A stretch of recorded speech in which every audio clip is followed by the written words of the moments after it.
You think we should rework shields? Operators not having shields. So, I have to be honest with you guys. I think shields are the biggest problem in Rainbow Six right now, and I think they're going to be a problem for a long time. We just came out of a full year of defensive power creep meta, right? If you want to call it that. We're kind of making up shitty names. But, like, we came out of a year or two, really, of, like, a zombie being broken forever and never getting nerfs. Souls being broken forever and never getting nerfs. Fenrir never getting nerfs. We had these operators that completely dominated the game, right? The entire meta was built around them. And for over a year, Ubisoft really didn't do anything about them, right? And now we're finally at the point where Ubisoft is making nerfs. They already nerfed the zombie. Didn't really work, but they tried. They're nerfing Solus in the next patch. They're nerfing Fenrir in the next patch. And the nerfs look good for Solus and Fenrir. They look like they'll be quite effective. In fact, I think it's possible these operators will absolutely tank and pick rate. But I think the real problem in today's meta is shields, and I don't think Ubisoft is aware of it yet. I don't think Ubisoft understands the extent to which shields are about to ruin this game. I hate to be a pessimist. I'm usually a mega Ubisoft defender. But I think over the next year or so, we are going to see shield play just go up and up and up and up and up. I think North America's kind of realizing the power of shields. I think Europe and Brazil are going to catch up by stage 2. I think they're going to also start abusing the shields. And we're going to see just insane play, which completely makes the meta very slow and annoying. And yeah, you can always ban Monty, but, like, he's still so oppressive. Kind of continues the story of, like, I mean, this was really a strong major for NA in general. I gotta say, like, I have so many tabs open. North America, this major, really impressed me, and not just because of Beast Coast. Like, Dark Zero and M80 both kind of went out with whimpers, unfortunately. I think Dark Zero played pretty... I think this game, M80 played quite poorly. They were not together in the slightest. They just didn't really look like a team. And this game, Dark Zero just completely fumbled the map bans and looked completely lost on border in Oregon. But if you look at the stats overall, let me see if I can get these numbers for you guys, actually. The numbers for NA were very good.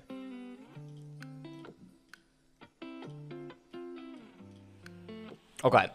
These are the stats from the major. And I've sorted by attacking win rate, right?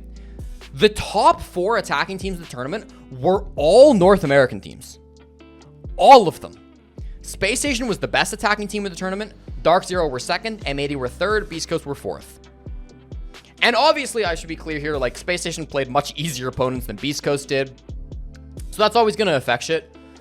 But even taking that into account, the fact that NA went 4 for 4 as the top attacking teams, I think shows a clear, I think fundamentally proves that, like, North America figured out this, like, Monty-focused attacking meta before every other region.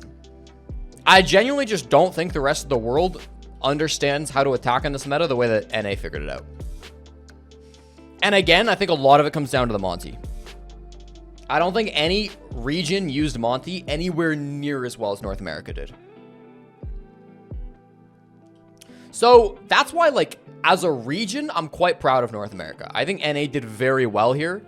Even though, like, okay, obviously they won the major, but even though Dark Zero and M80 didn't look great once they made it to playoffs, and even though SpaceStation obviously looked like dog shit against the good teams, I still think NA as a region is the best region in the world right now.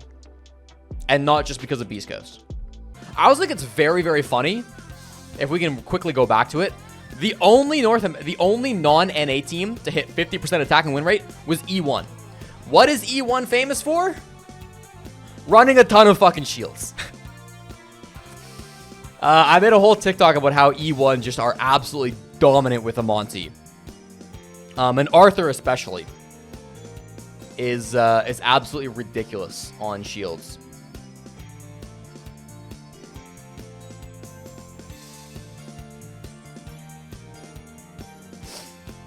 But I think we're barreling towards a shield heavy meta. We're already in it, frankly. And I think we're based on how Ubisoft has banned in the past, I think we're going to be here for like a good year or two. And I can't think of a less fun meta, if we're being completely honest. Sounds awful. Even in Brazil, they were pretty good at attacking. Yeah. E1 only played against APAC teams. Yeah, but like, there are plenty of teams that had like easy runs, right? Like, obviously, when you look at individual examples like E1 or even SpaceStation, you can be like, oh, they had easy teams, right? Their stats are going to be inflated. And that's true. But, like, as a whole, the fact that 5 out of 5 of the top fucking attacking teams are all coming from very shield-heavy places is not a coincidence. My thoughts on SSG are this. Because Thunders, you've asked a couple times. My thoughts on SSG are this. And I got this kind of throughout the tournament. I will say, admittedly, at the start of the stage, I said SSG, or at the start of the major, I said SSG make top 8. And they lost every game in Swiss to ITB, BDS, and Liquid. And to be fair, they played 2 really tough teams in BDS and Liquid. But I mean, losing to ITB is like kind of, you should beat ITB, right? And if they had beaten ITB, they wouldn't be playing BDS or Liquid. So it's SSG's fault that they went 0-3. I think for SSG, the biggest thing is like, they've got genuinely some of the best players in the world. I still think J9O is one of the best players in the world. J9O is a top 10 player in the world, undoubtedly. I maintain that. Ashen is insanely good. Fucking False is insanely good. But Force and Iconic have just not been good enough. And I think I think teams like G2 and other teams have proven you can get away with one player maybe not being mechanically the best, especially if they're helping the IGL in something. But 2, I think, is too tough. And it's not even the mechanics. Like, I think mechanically Force is a great player, and Iconic can be too. I just feel like they're making very dumb decisions, and they're like, Force especially is just dying way too much. And I think it's very annoying that in a meta where Monty is the strongest attacking operator, the best attacking operator in the game, Force is like not running it. Like SSG ran Monty less than like I think any other North American team.